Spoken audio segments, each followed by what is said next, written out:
In 2021, we had a report that came out from the United Nations, which was entitled Measuring the Shadow Pandemic, which was violence against women during COVID-19. And that report told us that since the pandemic, violence against women had increased to unprecedented levels. The American Journal of Emergency Medicine said that domestic violence cases had increased by as much as 25 to 33% globally. And in America, a little above 8%, just because of the imposition of lockdowns and lockdown orders in order to keep us safe during the pandemic. So what we do know is that domestic violence is prevalent everywhere. And according to the statistics that we've seen, domestic violence and intimate partner violence during the pandemic has increased because of the risk factors that increased during the lockdowns and the pandemic restrictions. So I'm just gonna change the slide. Shazam. So the Rotary Club of Grenada partnered with the Spotlight Initiative to eliminate violence against women and girls. And as we move to the next slide, we see where we have statistics that we have specific to Grenada. But these statistics were from 2018, when Grenada undertook, through the support of UN Women, a Women's Health and Life Experience Survey. Now, these figures are quite startling, but these figures are pre-COVID.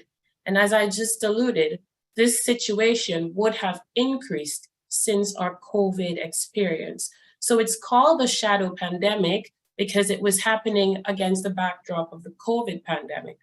And one of the things that happened in my life as a Rotarian, because I was on the Public Image Committee, is that while we were trying to promote vaccination and other good public health mechanisms to support the recovery from the COVID pandemic, we were receiving literal pleas for help from women who were in circumstances that they didn't know who else to turn to other than the Rotary Club, whether it was for support with food hamper or whether it was support for getting information out because they couldn't take the chance of communicating with anyone else.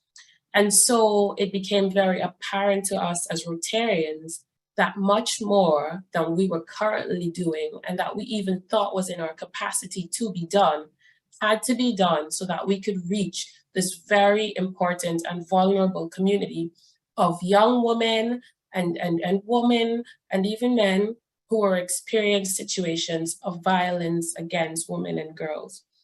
So on the next slide is where we describe what was sort of a shining light for us, but the Spotlight Initiative that we came to learn of. That Spotlight Initiative, which is a global initiative to eliminate violence against women and girls, is a United Nations initiative which is supported by the European Union and other partners. Now, this Spotlight Initiative was launched with seed funding of a commitment of about 500 million euros, and it represents an unprecedented global effort to invest in gender equality as a precondition and driver for the achievement of the Sustainable Development Goals. And we know all too well that since COVID, we get the reports that much of the work that has been going on prior to COVID has been sort of degraded or wrecked apart by much of what was experienced by COVID. So the Spotlight Initiative is responding to all forms of violence against women and girls with a particular focus on domestic violence and family violence, sexual and gender-based violence, harmful practices, femicide, trafficking in human beings, and sexual and economic labor exploitation. It's a cross-cutting objective that looks at mainstreaming women's empowerment, leaving no one behind, and in particular, engaging with civil society organizations so that it can have impact also at the grassroots level. So on the next slide, I start to demonstrate just how broad and wide-reaching this project is. There are 6 pillars of the Spotlight Initiative, The first one being laws and policies. And these laws and policies are hoping to promote laws and policies that prevent violence and discrimination and addressing impunity. The second pillar is institutions. That pillar hopes to strengthen national governments and regional institutions so that there can be better informed decision making. The third pillar is promoting gender equitable social norms, attitudes, and behaviors. The fourth pillar is services. It speaks to making high quality, essential services for survivors of violence available. The fifth is data. It's improving the quality and accuracy and availability of data on violence against women and girls. And the sixth, which for me, I think of as one of the most important, but I think the Spotlight Initiative also recognized the importance of the women's movement, in particular, promoting strong and empowered civil society organizations like the Rotary and autonomous women's movement in order to help in this fight to end the scourge of violence against women and girls. So as we move on to the next slide, I will start to kind of highlight the role that the Rotary Club of Grenada played as an implementing partner for the Spotlight Initiative. When we realized that we had a lot of work to do in order to help with addressing ending violence against women and girls, we reached out to our colleagues in the UN system.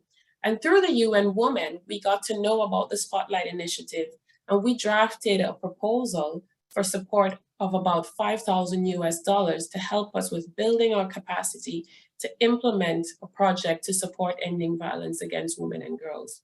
The response that we got from the UN system was so fantastic that with their belief in what Rotary could do with our already active service projects, our work in communities, our ability to do things as people of actions, we were awarded $61,000 in order to roll out a very comprehensive program that works with policymakers, works with young women, works with our community from our security service providers such as police, works with the ministry, builds partnerships across civil society to empower these groups as well as ourselves to really hit the ground and spread the message of promoting gender equality, advancing some of the key policy and legislative measures that need to be put in place, and to continue our work of advocacy and community service to end violence against women and girls. And so as people of action, we hit the ground running. So with those funds received, and as I move to the next slide, you see where our district governor, Leslie Ramdani, was one of the first persons to tell us, imagine Rotary. At that time, it was going to be the next team. And he said, imagine what we could do and what could be possible if we bring ourselves together, partner with the government, and partner with other civil society organizations to get more done than we can as a small group, as a small service group, but with huge impact. And so we launched this project, building partnerships, firstly, with government. And as I move on to the next slide, you will see that the next thing that we did was build our own capacity through collaborative learning and advocacy. So we had people come in from the UN system, from UN PAHO, from UN Women, from UNDP, from the police, so that we knew more than we started off knowing, because this is a really pervasive scourge, and ending violence against women and girls is something that requires a very multi-pronged approach. And we didn't start off thinking we had the solutions, but rather that we wanted to be a part of addressing the much and many and very important work that had to be done. So learning and collaborating was very key for us. And we wanted to empower our members, or everybody in our club. We wanted them to be able to go out there and advocate for ending violence against women and girls.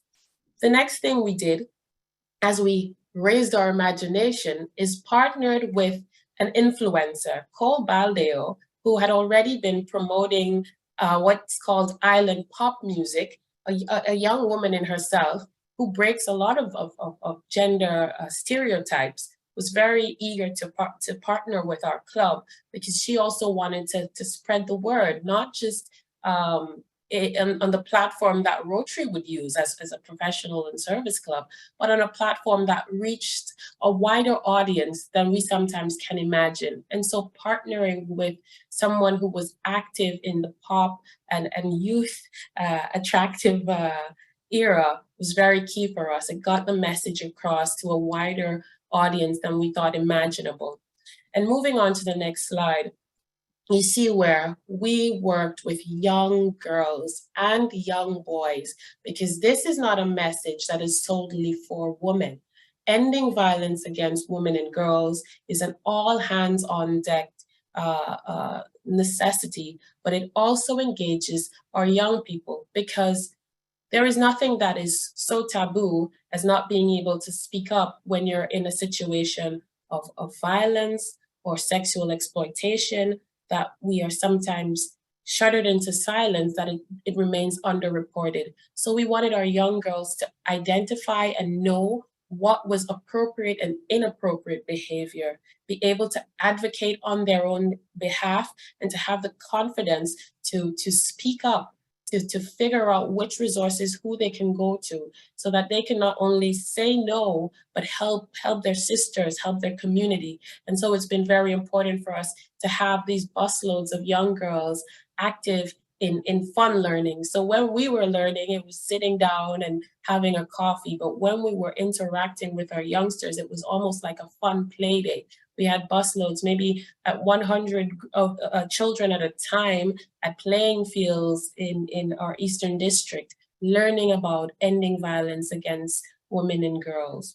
And so coming to the next slide, what I think I would like to share with you is just some of the lessons that we've learned and the outlook, because the Spotlight Initiative is a global initiative.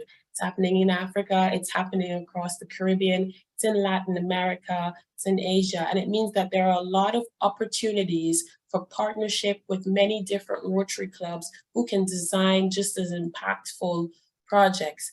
And what we know is, despite a lot of the very important work that has happened, COVID and situations that bring about a lot of conflict erodes a lot of that work. And so there is still much more work that needs to be done in order for us to address gender inequality and women's and girls' human rights through ending violence against women and girls, because it continues to be a pervasive problem across the globe. The full extent of gender-based violence in Grenada and globally is still unknown and underreported, and it means that there is a lot of work to be done. But what we do know is that the work of clubs like Rotary and some of the projects that we've even heard of today are very important, because one of the statistics that we had in our same 2018 Women's Health and Life Experiences Survey was that the issue and the prevalence of violence against women and girls was higher among women who had not been able to complete primary level education. And so there are so many key aspects of empowering girls that allows for us to address the scourge of ending violence against women and girls. So sustained teamwork, advocacy, and partnerships are needed to address ending violence against women and girls. And for me, as a Rotarian, I'm probably one of the youngest Rotarians here, having only joined in 2020, but always wanting to have joined the Rotary. The Rotary really must continue to harness its strength to deliver impactful projects, because the work that we're doing is so important. I mean, I can tell you a secret. I actually tuned into the first ever webinar on empowering girls, and that's where I got really fired up about having a project for Grenada. So to tackle the work that we need to do in our communities, we need to collaborate and really do the work of Rotary as people of actions, as people who are able to build these partnerships and learn and deliver impactful projects. I think there is no end to what we can do to support empowering girls. And by the next one of these, really have maybe some statistics and data to show where, looking back from where we started to where we are, how we continue to contribute to advancing these sustainable development goals, ending violence against women and girls, and really building our communities for young women and girls. Thank you for this opportunity.